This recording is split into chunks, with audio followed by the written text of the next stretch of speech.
قدرمنو اوریدونکو، زموږ د نننۍ خپرونې موضوع نوروز او د نوروز لمانځل په اسلام کې. د کلونو راهیسې د نوروز ورځ په افغانستان کې په شاندارو مراسمو سره لمانځل کیږي. په دې ورځ نه یوازې دا چې د خوښي معمولي کړنې ترسره کیږي، بلکې ځینې داسې عملونه تر سترګو کیږي چې غیر مسلمانان به یې هم ونه کړي. غیر مسلم به هم د دې د مسلمان کار نه وشرمیږي. له بده مرغه چې په افغانستان کې د کلونو را په دې خوا ځینې ناوړه دودونه او ځینې ناوړه رسمونه او رواجونه پر خلکو حاکم دي او خلکو هغه د خپل د دین جز ګرځولي او هغه ته دیني رنګ ورکړی. د مسلمانانو دپاره دوه لوی خوشحالي شته چې هغه یو لوی اختر او بل کوچنی اختر دی، او پرته له یادو ورځو د نورو غیر شرعي ورځو لمانځل دا د مسلمان سره نه ښایي او مسلمان دپاره دا شرم دی. د نوروز کلمه اصلا دا فارسی کلمه ده چې د نوې ورځ معنا لري. اسلامي تاریخ پوهان په دې اندي چې د نوروز نوم د نوبهار څخه اخیستلی شوی، خو دا د نوروز نوم د نوبهار څخه چې را اخیستل شوی دا په ناسمه بڼه باندې را انتقال شوی. نوبهار د زردشتي مجوسیانو لومړنۍ آتشکده وه چې په 1583 میلادي کال کې زردشت او ذوالقرنین تر مړینې وروسته د بلخ په تاریخي ولایت کې جوړه کړې وه، چې دا آتشکده د نوبهار بلخ په نوم ونومول شوه، او بیا یې هغه اختر ته هم دا نوم ورکړه کوم چې هر کال به یې د اور د عبادت دپاره د لومړنۍ ورځ دپاره ټاکله، نو هغې دپاره هم د نوروز نوم ورکړ. نو را به شو قدرمنو اوریدونکو، د اسلام په رڼا کې به په دې باندې وغږیږو چې آیا د نوروز لمانځل او د نوروز د ورځې مبارکي ورکول په اسلام کې جواز لري او کې نه لري. نو د نوروز او د مهرجان یعنی د تلې میاشتې لومړنۍ ورځ، کرسمس او دا ډول نور غیر اسلامي ملتونه او دینونه چې د اخترونو په سیر او د میلو په سیر لمانځي او په هغو کې د خوشحالي مظاهره کوي، دا په اسلام کې حرام او ناروا دي. د مسلمانانو د اختر ورځې معلومې دي. په کار دا ده چې مسلمان په هغه ورځو کې چې د کوچني اختر او د قرباني یعنی د لوی اختر ورځ ده، د اسلامي شریعت په چوکاټ کې د خپل د خوشحالي مظاهره وکړي. محمد رسول الله صلی الله علیه وسلم چې کله د مکې مکرمې څخه مدینې منورې ته هجرت وکړ، د مدینې خلکو د اختر لپاره 2 ورځې ټاکلې وي او د اختر لپاره 2 ورځې درلودلې. د علماو د څېړنې له مخې هغه 2 ورځې د نوروز ورځ او د میزان یعنې د تلې میاشتې اوله ورځ وه. محمد رسول الله صلی الله علیه وسلم په ډیره مهرباني او شفقت سره هغوی په دغه ورځو کې د خوشحالي کولو څخه په داسې توګه منع کړل چې په بدل کې ورته د هغې څخه غوره ورځې یعنی کوچنی اختر او د لوی اختر ورځ د خوشحالي لپاره مقررې کړي. د حدیث امام ابو داود رحمه الله په خپل کتاب کې ذکر کړی دی چې فرمای قدم رسول الله صلی الله علیه وسلم المدینة ولهم یومان یلعبون فیهما فقال ما هذان اليومان قالوا كنا نلعب فيهما في الجاهلية فقال رسول الله صلى الله عليه وسلم إن الله قد أبدلكم بهما خيرا فهما يوم الأضحى ويوم الفطر. پیغمبر صلی الله علیه وسلم مدینې منورې ته راغی او مدینې والو لپاره 2 ورځې وي چې لوبې او خوشحالي به په هغو 2 ورځو کې کولې. نو محمد رسول الله صلی الله علیه وسلم ورته وویل چې دا کومه ورځې دي چې تاسې په دې کې خوشحالي کوئ او په دې کې لوبې کوئ؟ هغو ځواب ورکړه چې په دې 2 ورځو کې به د جاهلیت په وخت کې موږ هم لوبې او خوشحالي کولې. بیا رسول الله صلی الله علیه وسلم ورته وفرمیل چې یقینا الله پاک ستاسې لپاره دا 2 ورځې په ډېر غوره ورځو بدلې کړي دي چې هغه د قرباني اختر او د کوچني اختر نیکمرغه او مبارکې ورځې دي. نو په دې ورځو کې تاسې لوبې پرېږدئ ځکه دا د زردشتیانو او د آتش پرستانو ورځې دي. نو د نوروز مبارکي او د نوروز په مناسبت خوراکونه جوړول، 7 قسمه یا 7 میوه، لباسونه، ډالۍ رخصتي کول، خپل ورځني کارونه ځنډول او میلو ته تلل دا قطعا حرام دي، ځکه دا د مجوسیانو سره مشابهت دی او نوروز چې دی د مجوسیانو اختر دی. علامه ابن تیمه رحمه الله په خپل کتاب اقتضاء الصراط المستقیم په اول جلد کې په هغه کې ډیر تفصیلي بحث کړی دی. هغه لیکلي چې د قرآن او د سنت علماو د اقوالو له مخې د نوروز لمانځل حرام دي. حتی په ځینې دلایلو کې هغه څوک چې د نوروز لمانځنه کوي په هغه باندې فتوا د کفر ورکړې ده. الله رب العزت په سورة حشر کې فرمایي ولا تکونوا کالذین نسوا الله فانساهم انفسهم اولئک هم الفاسقون. الله فرمایي چې تاسو مه کیږئ په شان د هغو کسانو چې هغو الله هیر کړی دی، نو الله د دوی څخه د دوی ځانونه هیر کړي دي او دا کسان پوره نافرمانه دي. الله وایي نو الله چا هیر کړی؟ یهودو نصاراو او مجوسانو هیر کړی. نو الله وایي چې تاسې د مجوسیانو غوندې مه کیږئ، د یهودو په شان مه کیږئ، د نصارانو په شان مه کیږئ. او کومه ورځې چې د نصاراو مجوسیانو زردشتو د ځان لپاره اختر ټاکلی، هغه تاسو په هغې ورځ کې میلې مه کوئ، د هغو تقلید مه کوئ. همدارنګه الله رب العزت په سورة فرقان کې فرمایي والذین لا یشهدون الزور. ابن کثیر او همدارنګه امام قرطبی رحمه الله او همدارنګه مجموع الفتاوا د دې نه د حضرت عبدالله ابن عباس نه نقل کړي دي چې د دې معنا یعنی د دې آیت معنا دا ده چې مؤمنان دې د مشرکانو اخترونو او میلو ته نه حاضریږي. مؤمنان هغه کسان دي چې هغوی د مشرکانو او د مجوسیانو د زردشتو میلې او اخترونو ته نه حاضریږي او د دیو په اخترونو کې د برخه نه اخلي.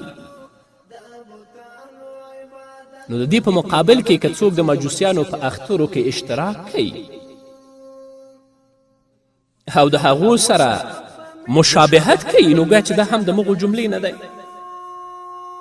امام بیهقی رحمه الله په سنن الکبرا کې لیکلی دی چې حضرت عمر فاروق رضی الله تعالی عنه فرمایي د مشرکانو عبادت خانو ته د اخترونو په ورځ کې مه ورځئ، ځکه په دوی د الله رب العزت غضب نازلیږي. دا د ورتلو حال دی. هغه څوک چې دا ورځې لمانځي د هغو به څه حال وي؟ ځینې خلک د الله په وحدانیت معتقد هم دي، د محمد رسول الله صلی الله علیه وسلم رسالت او حقانیت هم مني. که ته ورته ووایې چې ته د الله او د رسول مینه دې په زړه کې نشته، نو تا سره به جنګ هم کوي، خو د دې معصیت سفرونو ته به یې ملا تړلې وي او د زردشتیانو او د آتش پرستانو د مجوسیانو په اخترونو کې به اشتراک کوي، د هغو نه به یې مخکې دا لمانځي. همدارنګه امام بیهقی رحمه الله روایت کړی چې امیر المؤمنین حضرت عمر فاروق رضی الله تعالی عنه به ویل چې د الله د دښمنانو څخه ځان وساتئ، د دوی په اخترونو او میلو کې ګډون مه کوئ،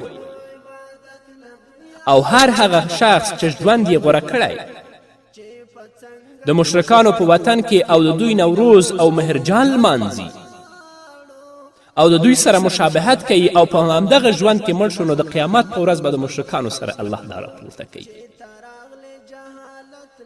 څوک چې د مجوسیانو ورځې لمانځي، د آتش پرستو ورځې لمانځي او د هغو سره په دې مجالسو او په دې لمانځنه کې اشتراک کوي او که دا مړ شه، نو د قیامت په ورځ به الله د دغو په صف کې د حشر کوي. همدارنګه حضرت علی کرم الله وجهه څخه روایت دی چې هغه ته د نوروز په ورځ ډالۍ وړاندې شوه، چا تحفه ورکړه. نو حضرت علی کرم الله وجهه هغه منع کړه او داسې ویل چې خپل کارونه او اسلامي عادات جاري ساتئ، هره ورځ نوروز دی.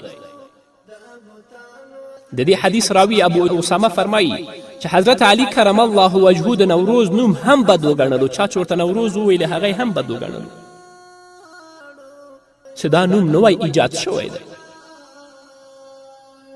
نو تاسې د نوروز په ورځ چاته ډالۍ مه ورکوئ، د نوروز د ورځې چاته مبارکي مه ورکوئ، بلکې د خپل دین توجه وکړئ چې الله څه ویلي دي، محمد رسول الله صلی الله علیه وسلم څه ویلي دي، او فقهاو او مجتهدینو په دې هکله څه بیانات ورکړي دي. شیخ الاسلام ابن تیمه رحمه الله په مجموع الفتاوا کې لیکي هغه څوک چې نوروزي اعمال ترسره کوي نو د الله رب العزت عذاب په ځان باندې وړاندې کوي. او د دغې ورځ په مناسبت باندې یعنی د نوروز د ورځې په مناسبت باندې چې کومه ذبح او حلالي کیږي هغه ټولې ناجایزې او حرامې دي او د هغو د غوښې نه استفاده حرامه ده او دا یې په ما اهل به لغیر الله کې داخلي کړي دي. نو په دې ورځ باندې غسل کول چې د نوروز ورځ ده زه غسل کوم، میلې ته ځم، د ماشومانو د لوبو اسباب جوړول، د هغو شیانو خرڅول او اخیستل د نوروز په میلو کې استعمالیږي ناروا دي، بلکې بعضې علما یې کفر ګڼي ځکه چې په دې کې د کفر د شاعرو تعظیم او احترام دی. ملا علی قاری رحمه الله په مرقات شرح د مشکات کې لیکي چې ابي حفص الکبیر الحنفي وایي که چا د نوروز په ورځ یوه هګۍ هم یو مشرک ته ډالۍ کړه نو دا شخص د الله رب العزت په نزد باندې کافر شو او ټول اعمال برباد شول. او حسن بن منصور وایي که چا د دې ورځې تعظیم په خاطر څه واخیستل نو کافر دی او که مقصد د رزق پراخي وي نو بیا هم مکرو او حرام دی، په دې ورځ دې نه اخلي. او همدارنګه ملا علی قاری رحمه الله په مرقات شرح د مشکات کې لیکلي دي چې د نوروز په بعضې لمانځونکو باندې هغه څوک چې نوروز لمانځي نو د هغوی ښځې په هغو باندې زورورې شي او ورته وایي چې ما ته به هم نن دغسې میله جوړوي لکه دا نور خلک او کافرانې چې جوړوي. نو دا د هغې خبره ومني او د نوروز د تعظیم دپاره په ښه کې دي نو په دې باندې ویره د کفر ده چې کافر شي او د اسلام د مقدس دین نه خارج شي. نو علماو کرامو ته دا عرض دی چې عوام خلک د لاس یا د بیان په واسطه د دغه منکراتو څخه منع کړي او د الله رب العزت دین د الله رب العزت د کلام په رڼا کې د محمد رسول الله صلی الله علیه وسلم د احادیثو په رڼا کې دوی ته بیان کړي. نو قدرمن اوریدونکو یا خو د نوروز ورځ د مجوسیانو سنت دی، د آتش پرستانو سنت دی، او یا د جمشید پاچا سنت او طریقه ده چې په آخر کې د الهیت دعوا هم کړې وه، د خدایي دعوا هم کړې وه، دا د هغه سنت دی. او نن ورځ مسلمان چې د الله په وحدانیت باندې عقیده لري، د الله د دین نه بېخبره او ناخبره دی، هغه کسانو چې هغوی به د اور عبادت کوه، الله سره به شریک ګڼه، هغوی به د خدایي دعوه او د الهیت دعوه کوله، د هغو په نقش قدم باندې قدم وي او نوروز لمانځي.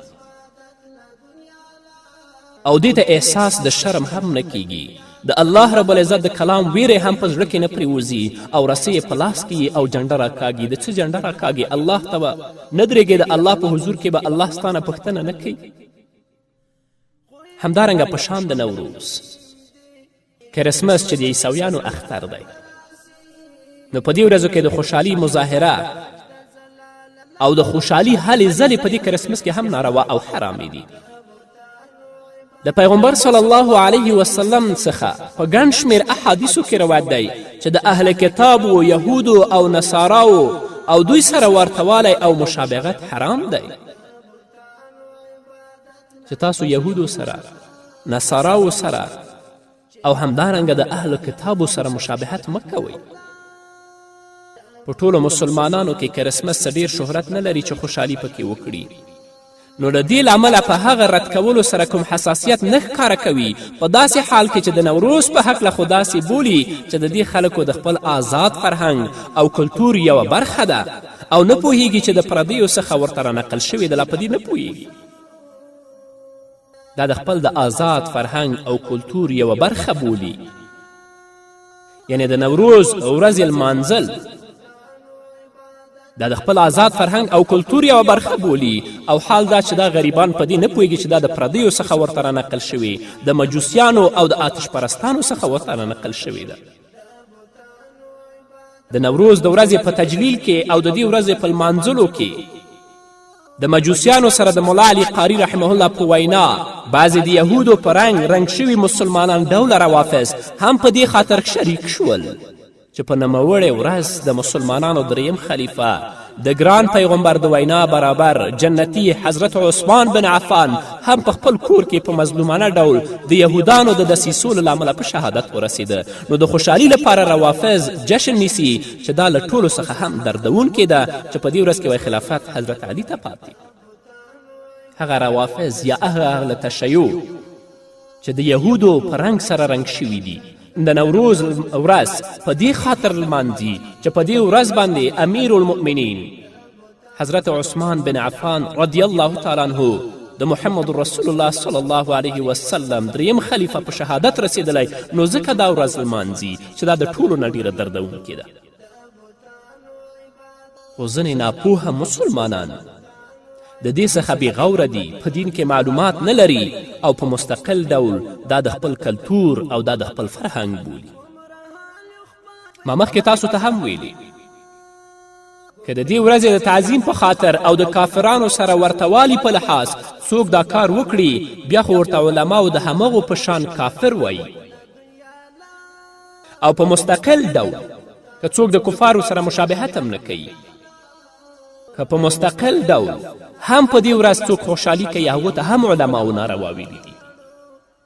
ابوالحفص الکبیر الحنفي څخه نقل شوي دي چې ما مخکې تاسو ته هم ویلې که چا یوه هګۍ هم په دې ورځ یو مشرک ته د دې ورځ د تعظیم لپاره ورکړه، هغه کفر ته رسیږي.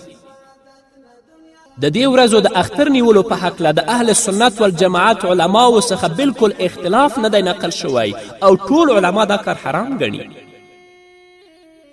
او په یوې خبره باندې قدرمنو اوریدونکو باید پوه شو چې ملا علي قاري رحمه الله لیکلي دي چې دا خبره د یادونې وړ ده چې د استقلال، ملي آزادي، د غازیانو د سرلوړي او داسې نور جشنونه او خوشحالي چې پکې د اسلامي شریعت او اسلامي فرهنګ سره اختلاف او ټکر ونه لري، د دې نه نهی او حرمت نه دی راغلی او د دې نهی او حرمت لاندې نه راځي، بلکې دا غوره هم دي. څوک چې د استقلال ورځ لمانځي، د ملي آزادي ورځ لمانځي، د غازیانو د سرلوړي ورځ لمانځي، هغه د دې نهي او حرمت لاندې نه راځي. ملا علي قاري رحمه الله په دې باندې ډېر تفصیل کړی دی. او د مکې فتحه او همدارنګه ورته داخلېدو ورځو خوشحالي د مثال په توګه هغه ذکر کړی دی. نو لنډه دا چې قدرمنو اوریدونکو الله رب العزت ځینې ورځو ته غوروالی ورکړی دی، خو د هغه تعیین یې د اسلام د ستر لاهورد محمد رسول الله صلی الله علیه وسلم په واسطه کړی دی او د اخترونو حدود او اختر نیولو لپاره قوانین او ضوابط پرېښي دي. نو زما هیله د مسلمانانو ورونو نه او خویندو نه دا ده چې دا خرافات او دا بدعات په دې ټولنه کې رایج دي، باید د دې مخنیوی وشي. او الله رب العزت دې په موږ رحم وکړي. مخکې ما تاسو ته ویلي څوک دا ورځ لمانځي او په هغه ورځ باندې دا په هغه حالت کې مړ شي، الله رب العزت به د مغو په صف کې حشر کوي او دې لپاره چې سفرونه کوي ډېر لرې لرې ولایتونو نه مزار ته ځي، هلته جنډه پورته کوي او د نوروز د جشن لمانځنې لپاره ځي، که په دې لاره کې دا مړ شي نو الله رب العزت به د مغو په صف کې حشر کوي. دا د معصیت سفر دی. نو دا قسمه قسمه خوراکونه یا 8 قسمه میوې جوړول یا ځانګړې جامې اغوستل یا هغه چا چې کوژدنې کړې وي د هغو کور ته نوروزي وروړل، دا ټول په اسلام کې ناروا او حرام دي. حتی د دې مبارکي ویل او په دې ورځ باندې نوې جامې اغوستل. الله رب العزت دې موږ ته توفیق راکړي چې د رسول الله صلی الله علیه وسلم د ویناو مطابق د خپل ژوند تیر کړو، چې په دنیا کې هم عزت او په آخرت کې هم عزت الله زموږ برخه کړي. قدرمنو اورېدونکو دا به زموږ نننۍ خپرونه چې ستاسو درانه حضور ته وړاندې کړه. تر بلې خپرونې پورې چې زه بیا هم ستاسو درانه حضور ته راځم، تاسو ټول په پاک رب سپارم. پاتې ژوند او پاتې ورځم نیکمرغه. پاک الله مو مل شي.